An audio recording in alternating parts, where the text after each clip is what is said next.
Hello, welcome to all of you. मैं चेतन सिंह आप सभी का अपने यूट्यूब चैनल एडुअर्बर पर स्वागत करता हूं। हम लोग प्रकाश के वर्ण विक्षेपण के बारे में पढ़ चुके हैं। प्रिज्म द्वारा किस तरह से प्रकाश का वर्ण विक्षेपण होता है, वायुमंडलीय अपवर्तन किस तरह से होता है और उनके उदाहरण हमने जाने।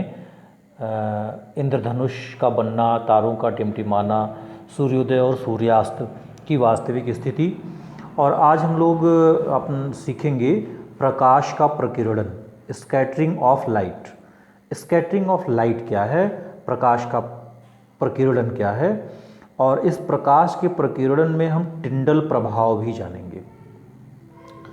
देखिए, प्रकाश जो है ये निर्वात में सीधी रेखा में चलती है। निर्वात में प्रकाश ये सीधी रेखा में चलती है, परंतु जब प्रकाश यह किसी ऐसे माध्यम, विशेष रूप से गैसीय माध्यम, जिसमें आपके नाइट्रोजन है, ऑक्सीजन है, आप कह सकते हैं कि वायु है, इससे गुजरता है, या अति सूक्ष्म आकार के कण, जैसे जिसमें धूल के कण हों, धुएँ हों, धूम्र हों, इस तरह से जब इसमें ये गुजरता है तो इन कणों पर टकराकर प्रकाश का कुछ भाग सभी दिशाओं में, कुछ दिशाओं में कम भी हो सकता है और कुछ दिशाओं में अधिक भी हो सकता है, फैल जाता है। इसी घटना को हम प्रकाश का प्रकीर्णन कहते हैं। और जब यह कोलाइडी कणों द्वारा होता है तो कोलाइडी कणों जैसे धुएं, धूल के कण, इनके द्वारा जब प्रकाश की यही घटना होती है तब हम इसको कहते हैं टिंडल इफेक्ट। ये प्रकाश के प्रकीर्णन के ही कारण होता है और इसको हम टिंडल इफेक्ट कहते हैं। अब आइए देखते हैं बिल्कुल सॉलिड रूप से क्या हम कह सकते हैं कि जब प्रकाश किसी ऐसे माध्यम से गुजरता है जिसमें अति सूक्ष्म आकार के कण होते हैं तो इन कणों पर टकराकर प्रकाश का कुछ भाग सभी दिशाओं में फैल जाता है। इस घटना को प्रकाश का प्रकीर्णन कहते हैं। और देखिए, जब प्रकाश का प्रकीर्णन कोलाइडी कणों द्वारा होता है, कोलाइडी कण आपको बताए गए, पीछे के चैप्टर में आपको बताए गए हैं, तो प्रकाश का जो ये प्रकीर्णन की घटना है, प्रकीर्णन की इस घटना को टिंडल प्रभाव कहते हैं, टिंडल इफेक्ट कहते हैं। अब ये जानते हैं हम कि प्रकाश का जो प्रकीर्णन है, ये प्रकाश का प्रकीर्णन किस पर निर्भर किया। प्रकीर्णित प्रकाश का रंग ये प्रकीर्णन करने वाले कणों के आकार पर निर्भर करता है।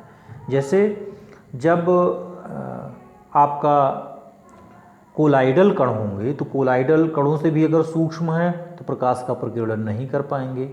जैसे ट्रू सॉल्यूशन द्वारा टिंडल इफेक्ट नहीं हो सकता, मतलब प्रकाश प्रकीर्णित नहीं हो सकते। लेकिन जब हम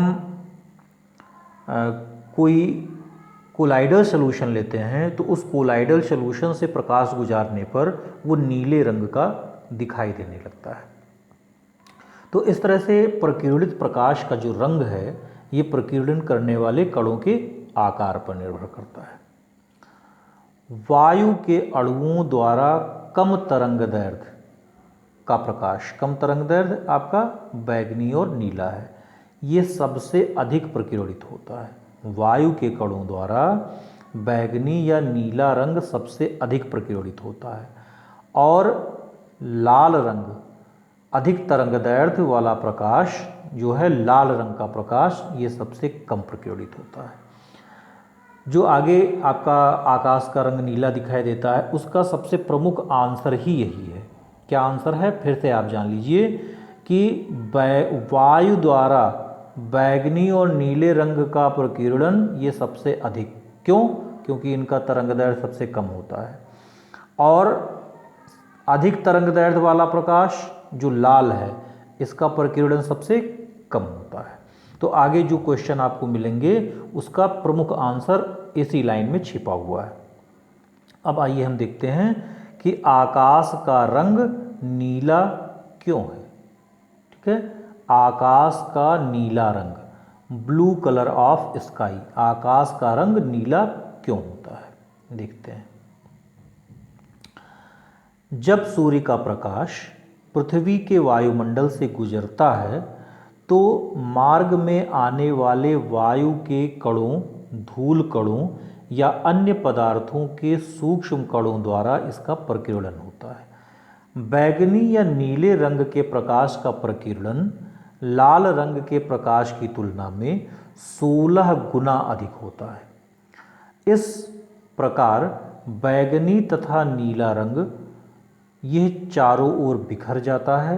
यही बिखरा हुआ प्रकाश हमारी आँखों तक पहुँचता है, जिसके कारण हमें आकाश नीला दिखाई देता है। अब देखिए, यदि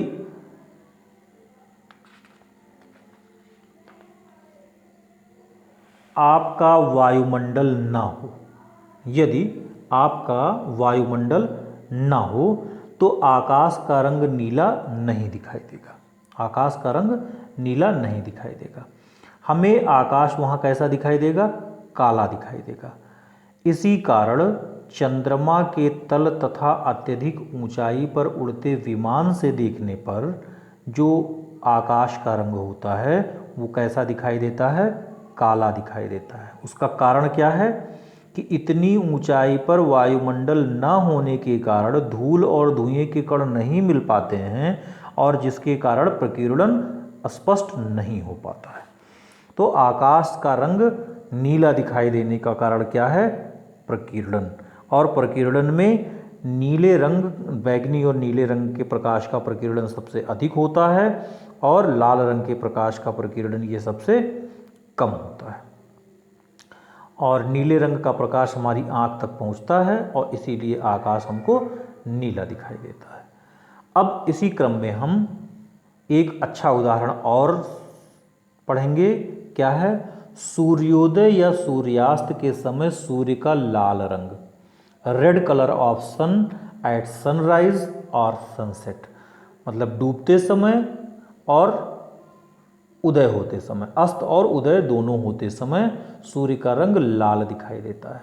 कारण क्या है? बहुत आसानी से आप समझ सकते हैं।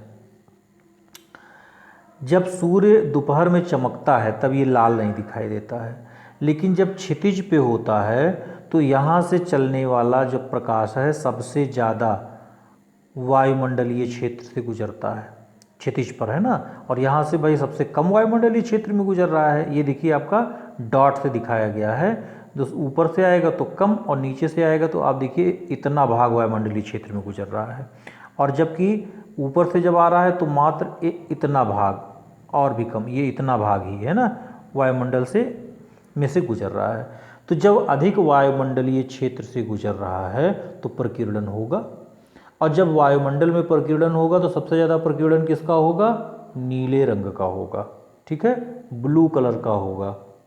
नीले रंग का प्रकीर्णन सबसे ज़्यादा होगा। तो नीला रंग यहीं रह गया, हमारी आँख तक पहुँचा क्या? हमारी आँख तक लाल रंग वाला पहुँचा। इसका प्रकीर्णन नहीं होता है या बहुत कम होता है, तो लाल रंग हमारी आँख तक पहुँचा। इसलिए उदय या अस्त होते समय सूर्य का रंग कैसा दिखाई देता है? लाल दिखाई देता है। तो देखते हैं, सूर्योदय एवं सूर्यास्त के समय क्षितिज हॉरिजन के निकट होता है, जिसके कारण सूर्य के प्रकाश को हमारे आँख तक पहुँचने में वायुमंडल में बहुत अधिक दूरी तय करनी पड़ती है। इन प्रकाश के किरणों में वायु के अणुओं व धूल के कण बहुत अधिक प्रकीर्णित होते हैं। इन प्रकीर्णन के कारण सूर्य के प्रकाश में नीली और बैगनी किरणें ये निकल जाती हैं, क्योंकि इन किरणों का प्रकीर्णन सबसे अधिक होता है। इसलिए हमारी आँख तक विशेष रूप से जो बाकी बचा लाल रंग, शेष लाल रंग जिसकी तरंगदैर्घ्य सबसे अधिक है, की किरणें पहुँच पाती हैं, जिसके कारण सूर्यास्त और सूर्योदय के समय सूर्य हमें लाल दिखाई देता है। अब यही कारण होता है जो हमारे खतरे के सिग्नल होते हैं। आप देखते हैं कि ट्रेन या आप देखते हैं कि क्रिकेट की गेंद या रेलगाड़ी में जो सिग्नल दिखाते हैं, गार्ड जो झंडी दिखाते हैं, या एम्बुलेंस पर जो रेड क्रॉस का चिन्ह होता है, ये लाल क्यों होता है? तो उसका एक सरल सा कारण है। क्या कारण है? लाल रंग का तरंगदैर्घ्य सबसे अधिक होता है।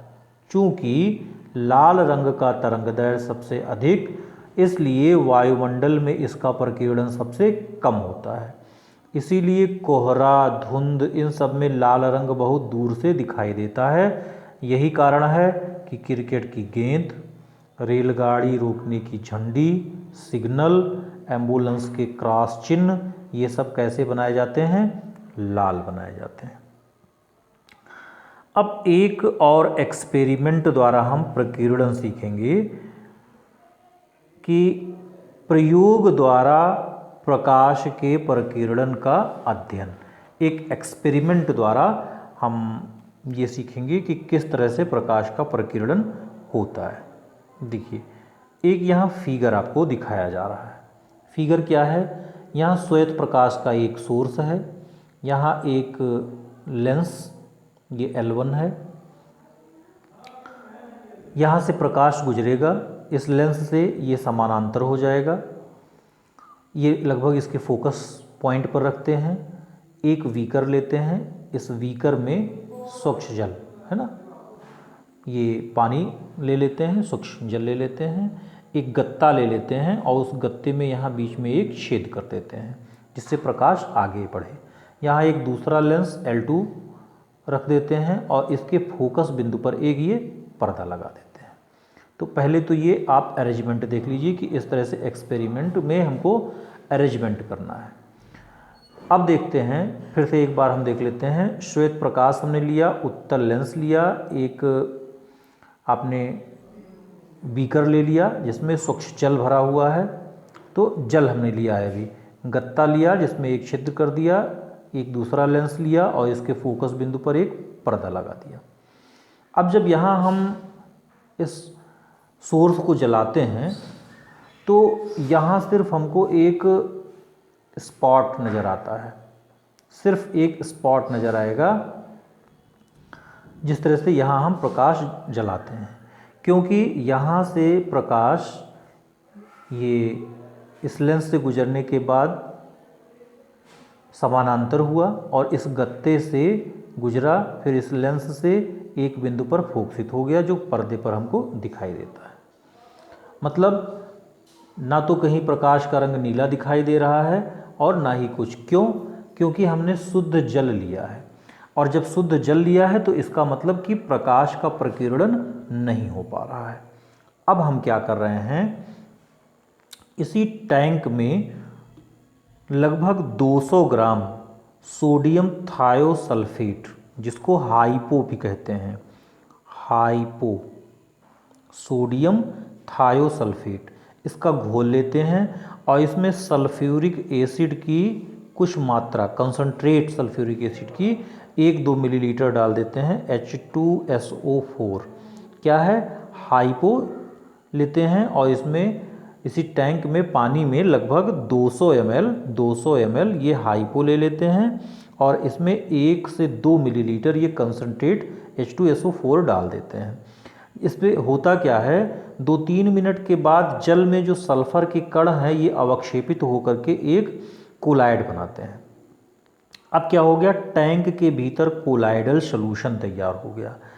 अब कोलाइडल सॉल्यूशन के कारण ये जो प्रकाश गुजर रहे हैं ये प्रकाश इन कणों से टकरा करके फैल जाते हैं और टकरा करके फैलने के कारण ये कैसे दिखाई देने लगते हैं, ये देखिए नीले रंग का आपको प्रकाश दिखाई देने लगता है।